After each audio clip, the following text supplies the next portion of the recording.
All right, what's up, everybody? Excited to talk shop, excited to talk about landscape lighting and all the things. Guys, we got Light It Up Expo coming up. It's literally just 2 weeks away. This has been a long time in my head. It's been there like for a long time, but now it's finally coming to fruition. All the vendor booths are sold out. The room block, guys. This is like the most important announcement. The room block is about to expire. So if you haven't got your hotel, whether you have your ticket or not, get it now because I think it's Thursday, the 13th. Like I don't know what happens, but the rate right now is only $169 a night. And what I didn't know was like a week ago or 2 weeks ago, it expired and people were calling me being like, dude, the rooms are sold out. I'm like, what? And this was not my part of the whole thing.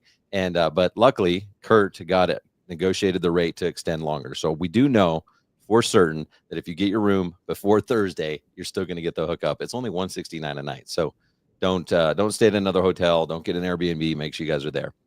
But today I'm joined with Jimmy White and Chase Barron from RegencyWire. So we're going to talk about wire, which a lot of people are like, why would we talk about wire? Well, it's one of the really four main components. You have fixtures, you have wire, you have a transformer, and you have connections, which actually we're going to talk about that too. So we're going to talk about half of what you need on a lighting installation. So thanks for joining me, Jimmy and Chase.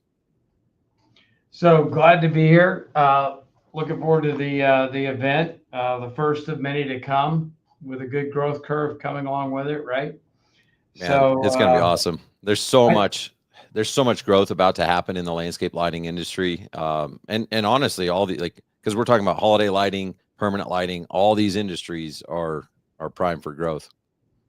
It's an amazing industry. You know, we've had a long-term growth curve of really superb growth that support the 500 employees here in Sikeston, Missouri and their families. And it's so appreciated by our company to have that kind of growth and success in the lighting cable business. But speaking of cable, we can't get to the fixture, okay, until we tie into the leads that come off the fixture, right? So in May, after some long thought processes. So to give you an idea, for the last probably 25 years, Regency has been a 3M distributor, if you will. And 3M products, they really come from the electrical side, meaning inside the building or inside your home. That's really where they're at. They don't make a waterproof wire nut or a gel-filled, silicone-filled wire nut. And they make a DVRY. It's been out since the 60s. And for anybody that wonders what a DVRY is, that's your gel-filled capsule that kind of looks like this, but clear. You run your wires into a non-waterproof wire nut and run them down in. And when we're at the show, we'll have some samples of what we'll be bringing out in May, but our new wire nuts are clear so that you can actually see the connection inside the wire nut. And they're perfect for what you guys are doing. They're color coded, sized by gauge. I don't know that everyone understands that, but there is an electrical code coloring system that for the National Electric Code that tells you what gauge goes in what wire nut. And we've got all our sized by that chart. But the clear connection is important because you need to be able to see. It also prevents some of that tugging. If you've ever seen a guy in the ditch, he wires it up, and since it's black or whatever connector you're using is gel filled from a Ideal or from a King connector, they yank on it to make sure they've got a snug connection. Well, here you're not going to have to yank on it. You'll be able to see your connection. And then moving forward into more complicated wires such as decoder or even a bigger gauge lighting cable, for the DVRY, for what we're going to bring out against that, again, another clear one. This one's colored, but you've got a wire nut built in. Oh, nice. And it's a two-piece design. And so I know this is hard for everyone to see, but what happens is you run your wires in, you run them up, down around the chute, and then you compress a top piece, that top piece where you're wired in, down, and it snaps closed. But the key to the whole thing on a DVRY is to get the air out, and we have air evacuation. So what do we mean by air? If anybody on the call today or on the talk today has used a DBRY before, you can see air bubbles in there. It's just a fact of life. It's very hard when you're pushing a wire nut all the way down to the bottom to keep the air bubbles out. Hence the reason, number one, that we built the wire nut on the inside. And number two, we created the area to get the air out first as you're pressing down in with that top piece. It's also going to be handy when you're tying wires in because you got a much bigger piece to put in the palm of your hand than a little wire nut. So, why is it important? Why is it important to keep the air out? Oh, great question. So I should have explained that. So when you're dealing with a lot of heat buildup, such as in a valve box, or sometimes these aren't in a valve box, you've got that heat change, like in Florida or sometimes in the desert or Texas or what have you. And when it gets really, really hot, when you've got an air bubble in there, it wants to leave. It wants to escape and come out where you've got it capped off. Okay. When it gets really, really cold and they're wired up, that air bubble draws in moisture towards your copper connection with your spring in a nut. And so it's really, really important that you have a good connection. And that's one thing we're trying to eliminate here, especially with this, what we call Tech Connect. So any kind of bubble can create moisture or a pathway for water to get in that DBRY, and none of that is good. Yeah, that's awesome. Well, before we went live, Jimmy's like, do you know what a DBRY connector is? I was like, I've never heard of that. But I did Google it while you were talking. I'm like, wait, I know what a DBRY connector. I just never knew what it was called. That's the part number. Sorry. So Google it if you don't know what he's talking about, and then you might be like, oh yeah, I've seen those. No, this is all good stuff. And a lot of people really focus on design, they focus on fixtures and stuff like that, but you can screw up a lot of stuff when it comes to wiring and connections. I've seen people strip wire. They turn a 12 gauge into a 14 or a 16 gauge wire really quick because they're not stripping it right. Connections, lots of different ways to screw things up. So I'm glad we're talking about this stuff.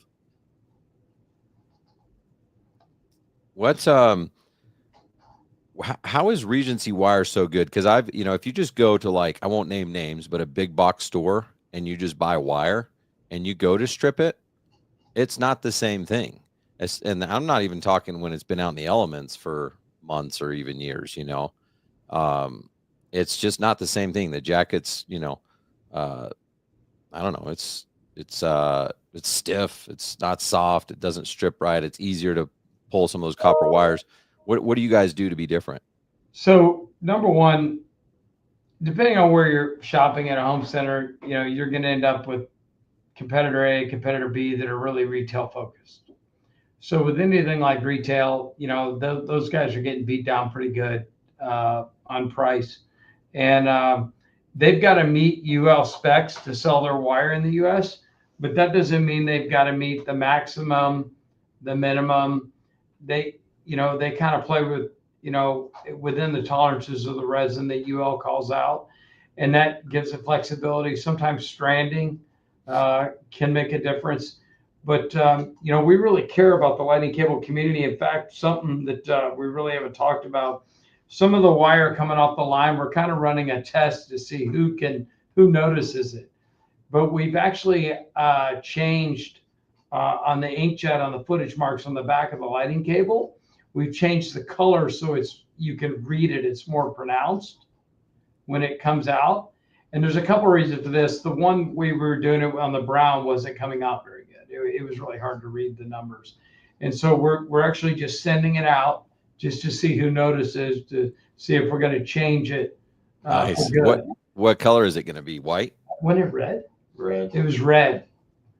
And it really showed up. It's like a glossy red, so it glares at your eyes off the black. Okay, cool. That's awesome. Or what have you. So, and the same on the brown. So it shows up better than the white. And they're just sending it out. We had some samples. We should grab those off Blake's desk, another guy that worked for us. So, but yeah, we're just doing it just to see if people like it. If we get any comments, it shows as it rolls out.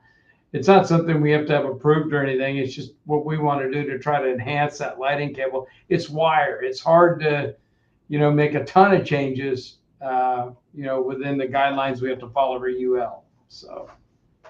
Yeah, well, I know there's a way to make changes, because I've used some really crappy wire before and it was UL listed. So Yeah, and then if you're getting stuff from offshore, you really got to pay attention to that for that UL logo on your wire. And the reason I state that is because if it's a regrind resin on there, as that system electrifies, even though we're dealing with low voltage and LED on the fixtures and all that, as it electrifies, it will tear the insulation up, even a small amount. So. Well, I think that's the one thing. I mean, people hear low voltage and we're like, oh, it's 12, 15 volts, no big deal. But the one thing that because it's low voltage, you have high amps, and now you can get this really, really hot wire, Yeah. So I could totally see that happening. Well, it needs to be buried. I always say that because, golly, I've seen projects where the guy just leaves it, and then the landscaper comes by with the pine straw and he's yanking on the connectors with his rake as he's putting all the pine straw in. It's dangerous. That's such a good point. Listen, guys, it is like you should know that it's called direct burial wire, so you don't have to like put it in conduit, but it is burial. Like you need to bury it.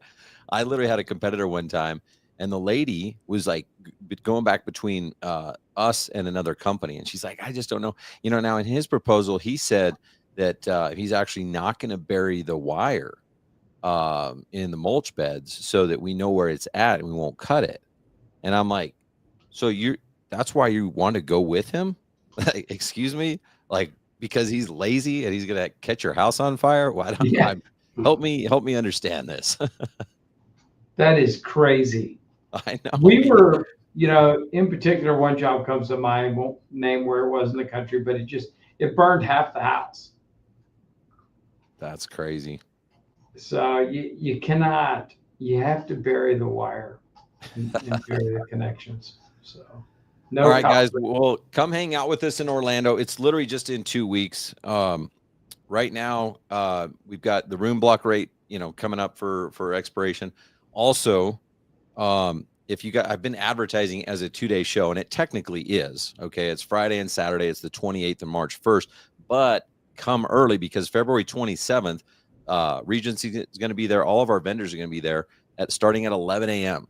Okay. So at 11 a.m. really until 7 o'clock that night, is an opportunity to visit with vendors. We're going to feed you lunch. Even if you already bought your ticket, you don't have to pay more. This bonus day is included. So from 11 to 3 is vendor time. We'll serve you lunch. Then we'll have a little bit of a break for the vendors. And then 5 to 7, there'll be cash bar that night. So it's really Thursday, Friday, Saturday. Don't worry if you can't make it Thursday. We're going to have plenty of action for you on Friday, Saturday. But if you can be there, I'm telling you guys, come Thursday, even if it's just for a couple hours to hang out. And we're calling it the pregame because it technically doesn't start till Friday, like our formal sessions and stuff like that. But there's no reason, if you're not in town or can't get there a little bit early, come hang out. There's going to be a lot of networking. There's actually, we're talking about Light It Up Expo, but there's 4 other shows going on. Wednesday, Thursday, Friday, Saturday. So a lot of opportunity to network with other business owners, other vendors and stuff like that. So can't wait, guys. It's in Orlando here in 2 weeks. Get your ticket. If you have questions, reach out. But Regency is going to be there. You guys are going to bring these new connectors to show off and some of your wire, and can't wait. Absolutely. Looking forward to it. You guys, it's going to be great. Okay. Well, thanks for coming on today, guys. Really appreciate it. And I'll see you guys in a couple weeks. Okay. Thank you. Take care. Thanks, Ryan. See you, everyone. See ya.